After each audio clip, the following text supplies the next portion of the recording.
right, today, Level Up Podcast, we are joined by Scott Garvis, and Scott is from way out of town. We'll let you Yeah.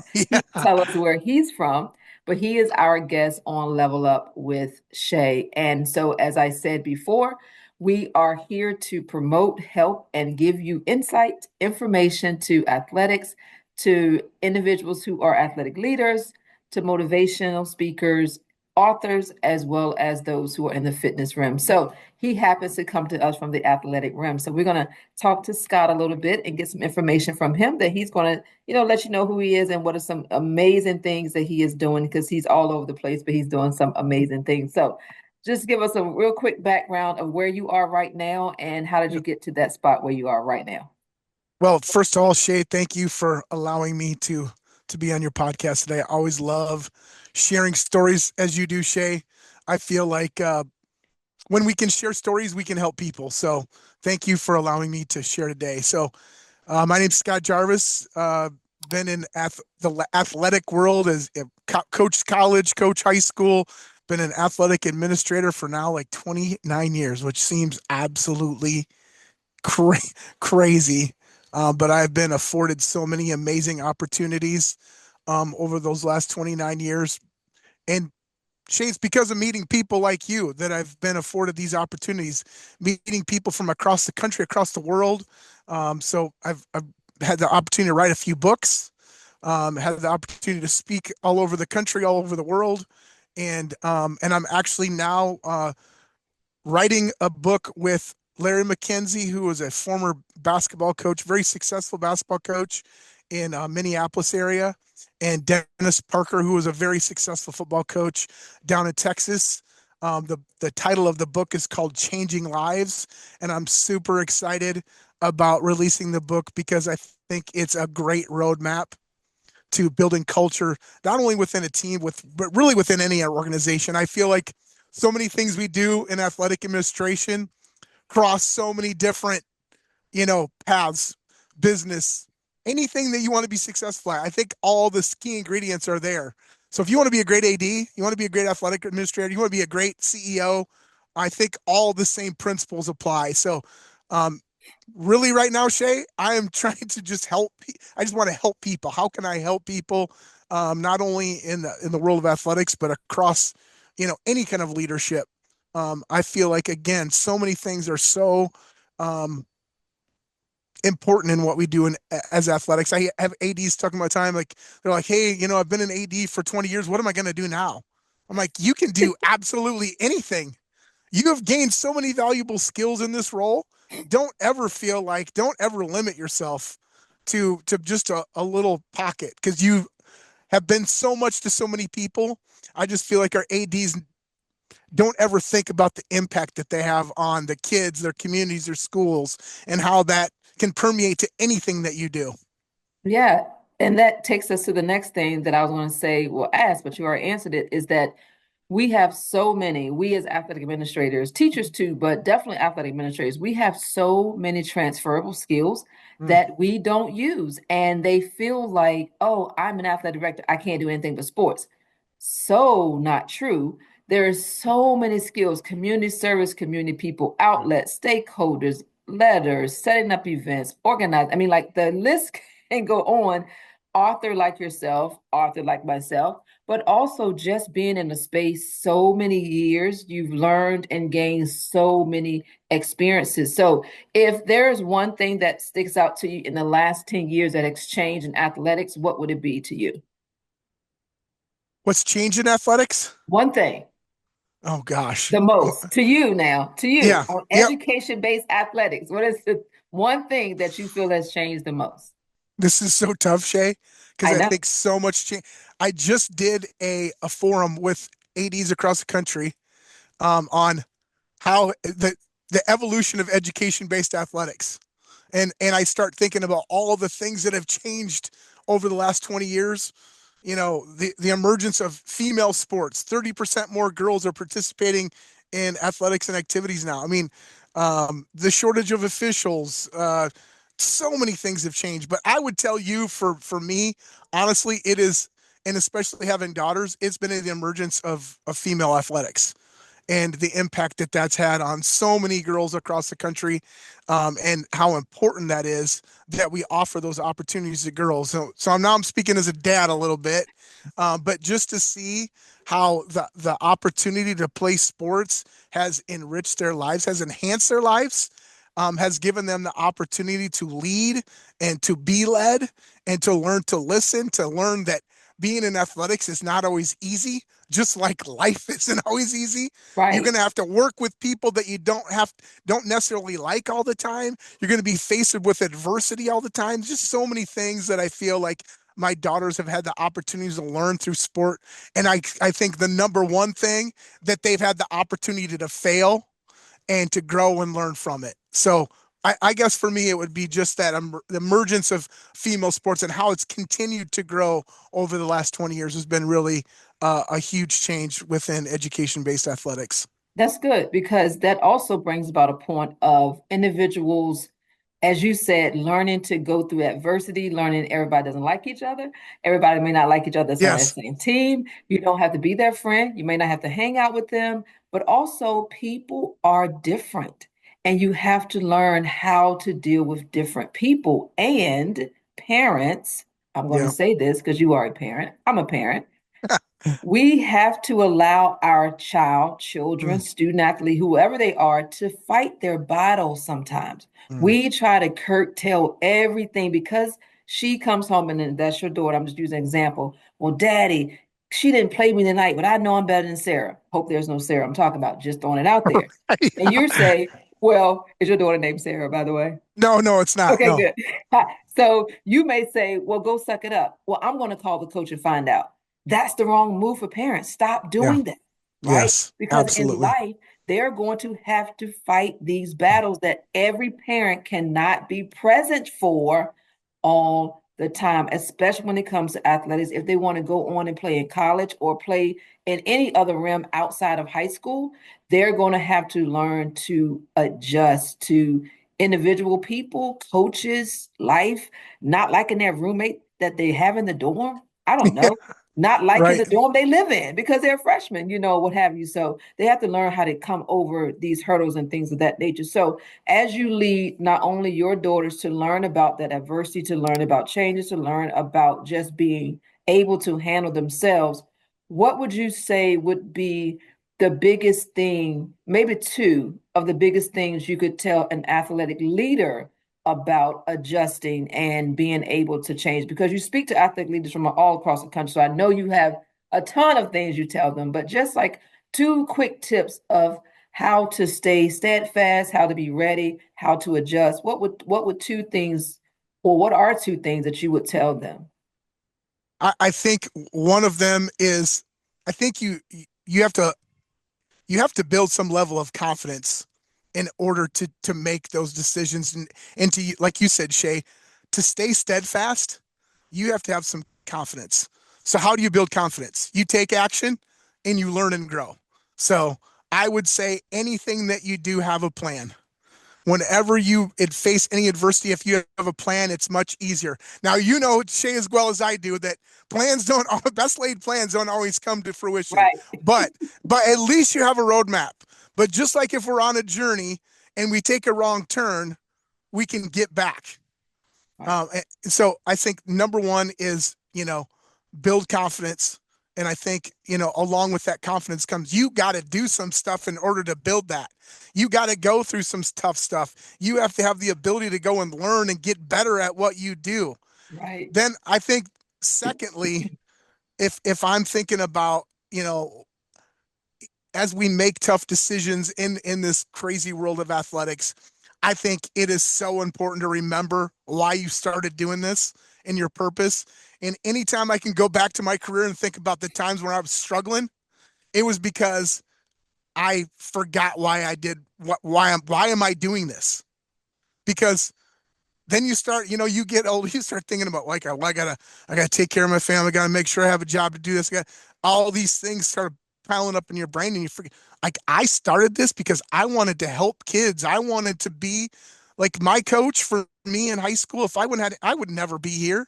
Who knows where I'd be? Like I was so, positively impacted by the coaches and teachers that I had. I mean, gosh, I owe them so much. I can't even tell you. So if I can just give back just a little bit of what I got, I feel like I'm living my purpose. So I think those are probably the two things that I think of when you're coming to those, tough decisions throughout your career are so important to have those in your arsenal, to when you do have to face those tough days.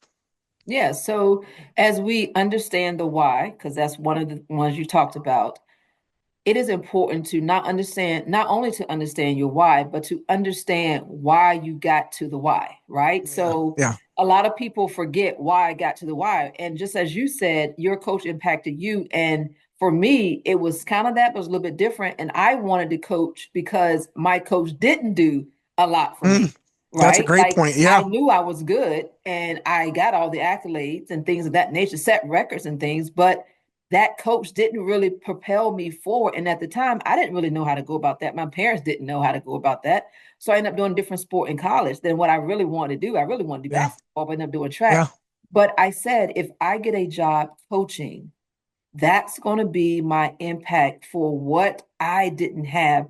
And I wanted to help as many girls as I can go to college, play basketball, or just go to college and make sure that life was going to happen after they got to 25, Yeah. 24 years old, So that was the most important thing for me. And as you said, through adversity as well, sometimes we forget about that passion and we forget about that why because we're looking at right now what's impacting us and what's affecting us right now that we forget that we're there for the kids. And as I always tell my coaches, one of the things for me, and you as yourself has been the author in a book, a couple of them, we're going to talk about that. I can't affect the kids if they don't have the effect on them Mm, good point. because I'm not there every day. You Hmm. are. So we as athletic administrators, sometimes we come to the gym, we're the threatening person, like, oh my God, here Yeah. they come. We must have done something, right? Yeah. So, Right. so sometimes we're just walking by just to walk by and see what's going on, not Hmm. necessarily because we're here for a problem, but we're here to help you. So I tell my coaches, your job is to coach the kids, my job is to coach you. Yep. Coach you to be better while you Yep. coach the kids to be better. Because as adults, not everybody wants to stay in coaching for 20, 30 years no more. That doesn't happen anymore. They do Yeah. two, It's three, tough. five, they're out, right? Yep. So what are you trying to get to when you leave from coaching or when coaching is no longer there? Right. So you have written some books, which you've been spoken on the national stage, the NIAAA, as well as your local state organization as well. So in your quest to help athletic leaders, but just to help leaders in general. When you are coaching them or when you are leading them, what are a couple of things that you say, if you don't have this, then you need to do this? Hmm. Because sometimes, people are like, well, I was great in high school. It doesn't mean you're a great coach, though. It just Yeah. means you were good in high school. It doesn't mean you're a great coach because they think that that's transferable sometimes. Yeah. Right? So, what would you say that though that or the things would be as you were leading them that if there's another athletic leader listening who may be new in the job or maybe Hmm. 5 years and under, let's go with 5 years and under because we're a little seasoned, but let's go 5 years and under. I You love it. more so than me because Yeah. oh my God, I don't know if I'm gonna make it to 29, Yeah. but Yeah. hey, we're gonna go there. So if they're seasoned, let's talk to the 5 year and under people. If Yeah. they're seasoned, what is a thing or things that you have to do this in order to be able to do this or to see this effect? I think number one, you have to love what you do. And that means you love the people. You love the student athletes, you love your coaches as an AD. And what does that mean when we love people? I think sometimes everybody gets weird when we say, like, I love my student athletes or I love my coaches. They're like, oh, that's weird. I, I think loving your student athletes and your coaches is probably one of the hardest things you have to do as a leader because that requires you to be vulnerable. That says that you really care and you want the best for them. And I equate it to my kids so many times when I think about leadership. I think about my kids like I'm going to hold them accountable because I love them. Right. I want them to be better because I love them. I'm going to call them out when they're doing the wrong thing because I love them. If I don't care and I'm just doing it for, the paycheck or because, oh, I'm the AD, then you're missing what this really needs to be about. I think that's one thing I would tell people. You got to love the people that you lead. I think number two for me is you have to love to serve people. And that, what does that mean? That there's going to be a ton of sacrifices. And we talk about passion. And so I'm an old history teacher. So Shay, apologize here, but so I say this all the time. Um, the word passion comes from a Latin word called pati, which means to suffer. So if you have passion for something, you're going to face adversity. You're going to suffer a little bit to do it. So you've got to have that servant heart in order to do this job.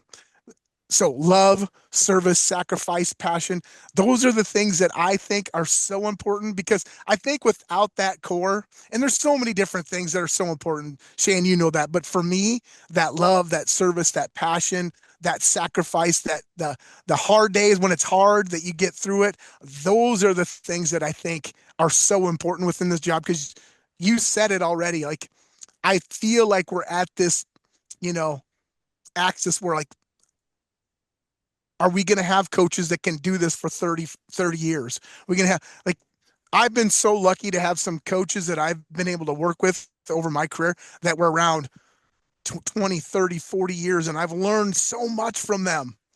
And again, being an old history teacher, I hate when that history goes away Yeah.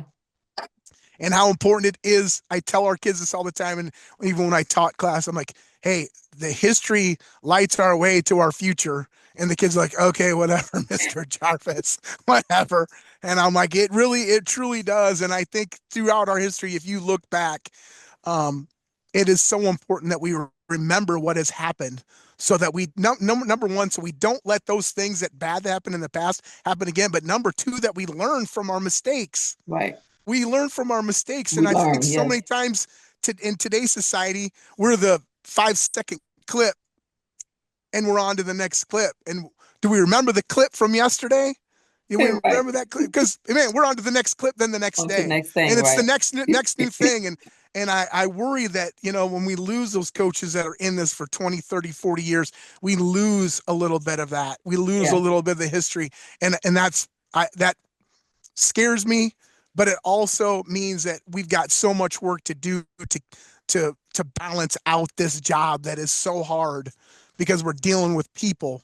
And if you're in the people business, it's a hard business because it's not numbers, it's not I mean, Right. it is all over the place. And Definitely. to be able to have the emotional intelligence to handle a job as an athletic leader is really difficult. And Shay, like we talk about mental health all the time. It is important for as ADs too that like you need a network of people that you can talk to. You Yeah. need people like Shay Collins. You need people that are there to help you. And I'll tell you so many times in my career, like if I look back and think about times I really struggled, I isolated myself because there was so much fear and everything coming at me that I pulled away instead of leaning in. I pulled away, and Right. how valuable is to have people like you, Shay, that you can call and rely on and be able to help coach me up. Like we all need coaches, even when we get old and gray. We still need coaches because I feel like I always felt like when I was younger, I was like, oh, by the time I'm 50, I'm gonna have this figured out. I still don't got this. I still don't got it figured out. I'm still learning. Right, right. And I think too, it is important that as we talk about having somebody in your corner, people are mentored by people all the time.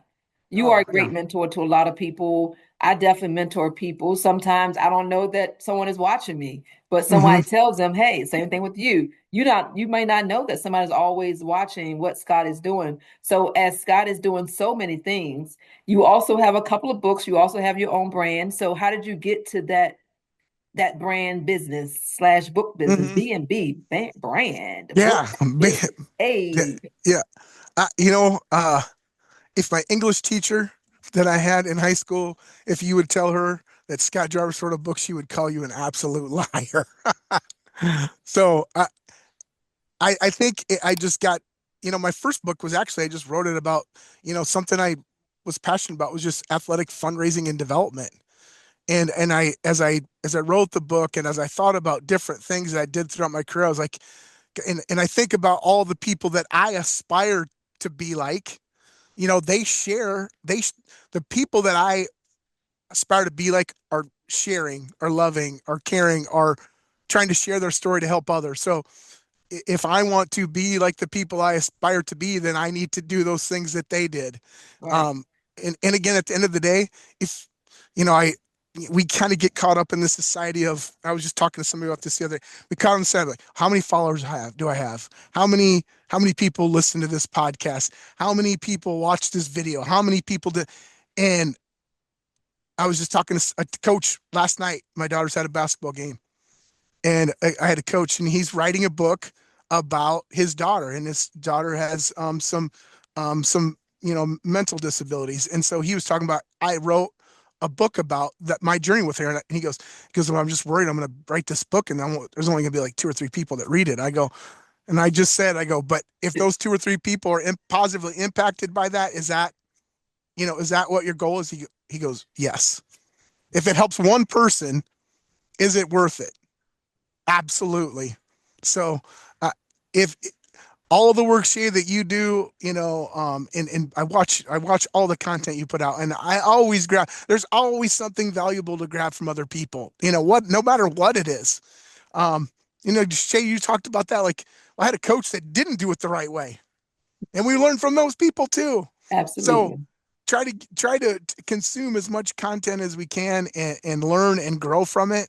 And again, getting away from the 5 second, moving on. What are we learning from the things? If we're not learning things that we're bringing in, it's just garbage in, garbage out. So what are we going to bring in so that we can put out goodness and kindness Right. into the world? So Right. I think Right. that's so important in what we do, and so important in trying to be able to share your story, and how so many people have stories you never tell. I tell this to people all the time.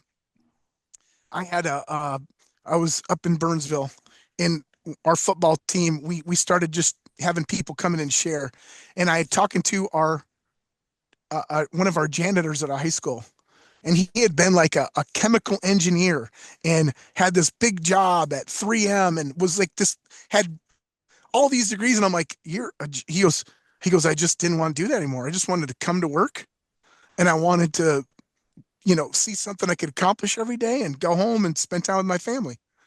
And I was like, Wow. what an incredible, like, dude, he just like, but that's what he wanted to do. And so I had Yeah. him come speak to our kids, and it was so amazing. After he came and talked to them, they were so much more cognizant, like, hey, we're going to clean up and make sure that we're not just throwing stuff all over the floor, because Steve is this dude who's cleaning up after us every day. So we're going to make sure that we are going to clean up after ourselves instead of having somebody else, Wow. because they got to know him. To know him. And Yeah. it meant something to them. Like, well, we don't want to make Steve work harder. This dude Right. is this dude is amazing, amazing, amazing man. Yeah. And and so I shift in perspectives, learning from other. We can always learn something from somebody. And I just think it's so important that we get people to share their stories, even within our schools, that might be the unlikely heroes that Yeah. we Yeah. don't know. We don't know their story, That and is we don't important. know. Yeah, absolutely. And one of my coaches, well, one of our teams went to another school to play. And so that athletic director, he and I are really good friends. So as they came in, he said, I think he asked, was I coming or whatever? And they didn't know, which I ended up showing up at the game. And they said, man, if y'all knew her when I knew her, mm. And they were like, what? He was like, she was a coach. And they was like, she coached? He was like, man, she could coach. Well, I didn't like her though, because they was arrogant. The kids walked in like they was all that. And I was Hmm. like, you're right, we did. Yep. But it was teaching them to be confident, even as Yep. young ladies then. Yeah. But so a lot of times, as you were just saying about people not knowing who you are and where you've been, and I don't feel like we as ADs have to give our resume to people of what we're doing and why we are quote unquote able to do the job that we're doing. Yep. Sometimes people get hung up in that, goes back to the likes and the follows that you were just saying. I don't even be concerned with who the like and follow. I don't really know how that works. But anyway, I know it's a algorithm, whatever. Anyway, but Yep. just being able to affect you because I have heard people say, "Hey, I saw that so and so that you put." I'm like, they're not even my friend, or they're Hmm. before me. Like, so I'm thinking, even though they're not following you, they may not like it, but they are still watching and viewing. I said the Hmm. views is to me is so much more important if you liked it, or if you're my friend, or you Yeah. want to follow me or whatever, because you're still getting the content, and that's what's the most important. So, as Yeah. we start to wrap up, God is 21 years old and Mm, as fine as you were, right? mm, And as mm, athletic as mm, you were. mm, mm, mm, So you would have told yourself what? That mm. you do not or did not do, did not know then. And Scott is 21 years old and he was a stud himself. Yeah, I know What? that was never the case, but that's okay. I gosh, that's a great question. So many things that I would tell a young idiotic Scott Jarvis. I think the one thing I would tell, honestly, if I really think about it, the one thing I would tell myself is be patient, live in the moment. So many times, I always think about the movie Click. I don't know if everybody's seen that movie, a kind of an obscure movie from Adam Sandler, and he gets to his life, and he's always trying to fast forward to get to where he wants to go. Right. And so many times, I feel like as in my life, I've tried to fast forward. I've tried to, you know, I keep looking, into the forest instead of looking to the tree right in front of me. So I would just say enjoy the moments, be in the moments, be present in the moments, and not that we don't want to have that vision for the future, but God, there's so many things that are right in front of us right now, Mhm. and so many times in my career I felt like I tried to run through those because I wanted this end goal so badly, and that's not always bad either because I always feel like some of the best traits about who we are, are some of our probably worst ones too. Yeah. Because I always feel like some of those things that I'm telling you right now is what have made me successful. But I also can tell you, like, I wish I would have just been, enjoyed those moments and those times that sometimes I just was like on to the next thing right away. I didn't celebrate. But I think as ADs, we don't celebrate enough because we got so many things going on and Going on. everything's so crazy in our lives that we're like, check it off the box and we're going to the next one all the time. So Yes. I, Yes. I, so many times I just feel like it's okay just to sit back, be grateful and reflect on all the positive things and just be in those moments. We don't have to be chasing the dream all the time. There's All times the where we time. just need to sit, reflect, and be in the moment. I love that. And as 21 years old would tell somebody and tell younger Scott, we can still say, as you just said, even now as AD, celebrate the moment, be in the moment, enjoy the moment, because we have 5 different lists, we got 5 different calendars, we got 1,000 sticky notes, we got this going on because we're trying to keep up with everything at the same time. But as we celebrate each other, we all also got to celebrate ourselves. And we Yeah. celebrate the kids so much that we forget about celebrating us, that we actually made some things happen as well. So, as Yeah. we wrap up at the end, tell someone how they can follow you or where you are on social media. Oh goodness. So on Twitter, you can follow me at Pocket AD. On Instagram, I'm at Scott Jarvis _AD. You can follow me at Bound HQ on Twitter. Facebook, you can just find me at Scott Jarvis. Um, YouTube, I've content all over the place. So yeah, if there's anything I can do to help anybody, Shay, just please let me know. I mean, I am just about helping ADs. You said something there that just hit me. Is I always say I want to give ADs the ability to lead and not always manage. I think that's so important that we Right. have the ability to lead our departments and not just manage it because we can get caught up in the day to day and the paperwork. I had a mentor, it was a great mentor. He's like, get your butt out of the office and you need to go watch practices, build relationships with kids and coaches. So if there's anything I can help you, ADs to help you lead more and manage less, please let me know. I'm here to help. So we're going to sum this up with love, passion, sacrifice, and the other one was service. Yeah. So those four things resonate with us, and we want everyone to level up because this is the Level Up podcast with Shay. So check us out, and we're on IG as well, 365 underscore mentor and coaching, and also Collins Ball for Life. We're also on Twitter at Shay Collins, and then we're also on Facebook, 365 mentor and coaching. So check us out at any of those platforms. But thank you, Scott, so much for joining us. It's a pleasure having you, and we know that we can see you around in a few weeks, probably, or coming up. Yeah. So thank you so much.